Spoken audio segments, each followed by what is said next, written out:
ကျွန်တော်ရေးကြည့်အောင်နော်ဒီနေ့ကဆိုတော့ niche နဲ့ one နဲ့ဆိုတော့ paper နဲ့ဖြစ်တယ်။အဲ့ဒါလည်းဒီမှာလည်း niche နဲ့ one နဲ့အဲ့တော့ niche နဲ့ one နဲ့ဘာကွာလဲပေါ့။အခုတော့တော့လိုချင်တယ်ဆိုတော့ဒီပဲ။အဲ့ဒါအသုံးကွာတယ် need ဒီဆိုတော့ necessary ဒီပါလဲ necessary လိုအပ်ချက်ဟုတ်တယ် လိုအပ်ချက် လိုအပ်ချက်ဆိုတော့လိုအပ်တယ်မလုပ်လို့မဖြစ်ဘူးเนาะလိုအပ်တဲ့အရာတွေသုံးတာပေါ့အဲ့တော့လိုအပ်ချက်တွေကကျွန်တော်မှတ်တယ် necessary လို့မှတ်တယ်။ desire ကကျတော့ကျွန်တော်လိုချင်တာဟုတ်တယ်လေ လိုချင်တာ စံတော့ပေါ့ကွယ်လူချင်းတဲ့ဆန္ဒအဲ့တော့မရှိတဲ့ဖြစ်တယ်။မရှိတဲ့ဖြစ်တယ်။အဲ့တော့အဲ့ဒါဆိုရှင် one ကိုသုံးမယ်။ this ကတော့မရှိလို့မဖြစ်ဘူးလိုအပ်တာလိုအပ်ချက်အဲ့ဒါဆိုရင်ကျွန်တော်က this ကိုသုံးမယ်။အဲ့ဒါနဲ့ sentence တွေဆိုစကြည့်အောင်နော်။ဥပမာဆရာကြီးပြ။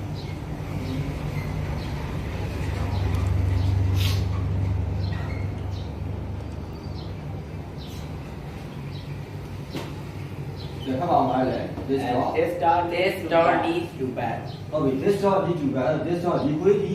need to bed ဘာလို့လို့လဲတော့ဒီဆိုလို့ရတယ်အဲ့တော့အဲ့ sentence မှာဆိုလို့ရှိရင်ကျွန်တော်က need ကိုဘာလို့သုံးသွားရလဲဒီခွေးဒီဟလာညစ်ပတ်နေပြီပြေးချနေပြီနန်းစောနေပြီအဲ့တော့ချိုးကိုချိုးပြီးမှရတာပါဟုတ်တယ်လေချိုးကိုချိုးပြီးမှရတာပါဒါကြောင့်ဆရာက need ကိုသုံးတယ်ဒီကတော့ singular တပ်ပါဆိုင် singular ဖြစ်တဲ့ကြောင့်ကျွန်တော်ဘာသုံးပါလဲ present နဲ့ one အဲ့ဒါကိုပါဆိုတော့ SC ရတယ်ပြန်နော်အဲ့တော့အဲ့ဒါကိုဆရာကစာကြောင်းလေးကိုတစ်ခါတည်းပြောလိုက်တယ်။လေးခုလုပ်ကြည့်အောင်။လေးခုလုပ်ပဲဆိုလို့ရှိရင်ဆရာကတပ်ပါနဲ့စင်ပြောလို့ဘာကောင်းလဲ။ Yes. အဲ့တော့ this door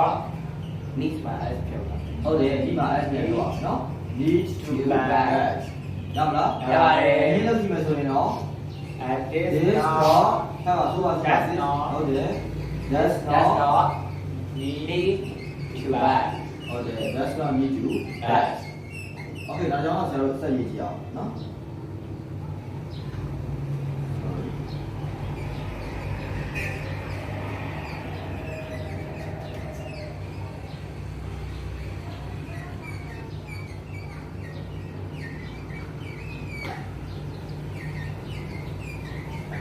ဒီဖတ်ပါအောင်ပါလေ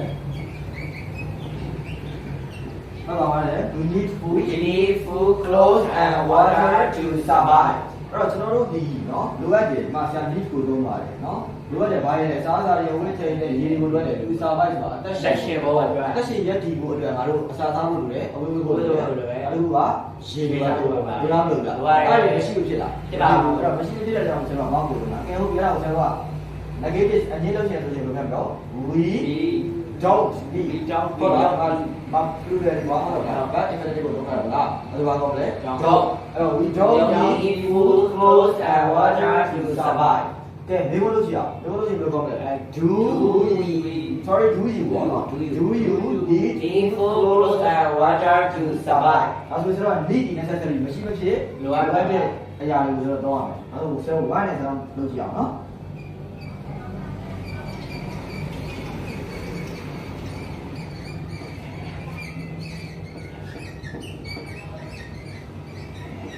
ဒီကတော့ဘာလဲရမြာ once and expanded ကအဲ့တော့ညည once ညညအပြင်နော်လိုချင်တယ် and expanded ကဈေးကြီးရဲ့ကားကြီးလိုချင်တယ်အဲ့တော့ဘာလို့ need မသုံးဘဲနဲ့ one သုံးတာလဲနော်ဒီမသုံးဘဲနဲ့ဘာလို့ one သုံးတာလဲဆိုလို့ရှိရင်အဲ့ဈေးကြီးရဲ့ကားတစ်စီးကိုသူလိုချင်နေတာမရှိတယ်ပြလားမဖြစ်ဘူးဖြစ်တယ်ပြီးတော့တစားရစိတ်ဆန္ဒအရသာလိုချင်တာမရှိတယ်ပဲတော့ဖြစ်ပါတယ်ဟုတ်ပြီအဲ့ဒါဆိုမိကုန်းတစ်ခါတည်းမပြောမိကုန်းလုပ်မယ်မိကုန်းလို့ဒီမှာကျွန်တော်တပ်ပါဆန် singular ဆိုတော့ဒီကောင်သုံးတာတော့ဘာကောင်းလဲ yes အဲ့တော့ that ညာညာ one and ဟုတ်တယ် one and expanded ကဲအငင်းလို့ကြည့်အောင်ညာညာ that one and expensive ကရမလားရပါတယ်ဟုတ်ပြီအဲ့တော့ဆရာကနောက်တစ်ချောင်းတော့ရေးကြည့်ပါဦးမယ်နော်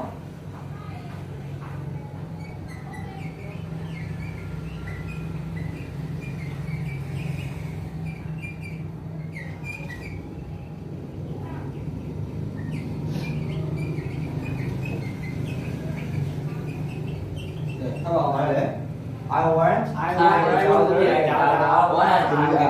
ကျွန်တော်အရောက်ကြီးပြလာတဲ့အခါကျလို့ရှိရင်ကျွန်တော်ဘာဖြစ်ချင်လဲဆရာတော်ကဖြစ်ချင်တယ်ဒါဆိုရင်အဲ့ဒါဖြစ်ချင်တဲ့စိတ်ဆန္ဒကိုပြောတာမဟုတ်ဘူးလားဟုတ်ပါရဲ့အဲ့တော့လို့ဆိုတော့ one ကိုသုံးတယ်အဲ့တော့အဲ့နှစ်ခုကိုဆိုတော့နေရာချင်းပြီးတော့လုပ်ရလားneed နဲ့ one ကိုနေရာချင်းပြီးလုပ်လို့ရလားရပါဘူးမရဘူးတော့ဘာလို့လဲတူလို့ need ဒီမှာသုံးတာလေ necessary လိုအပ်ချက် one ဒီ desire လိုချင်တဲ့စိတ်ဆန္ဒကိုပြောပြတာမရှိလေရတယ်အဲ့ဒါကိုပြောပြသည်လားဒီပါလေဆောင်းလေး example sentence တွေကျွန်တော်တို့တပြို့9ချောင်းဒီ ဆောက်ပြီးတော့မှဆက်ပြီးတော့လည်းလာပြအောင်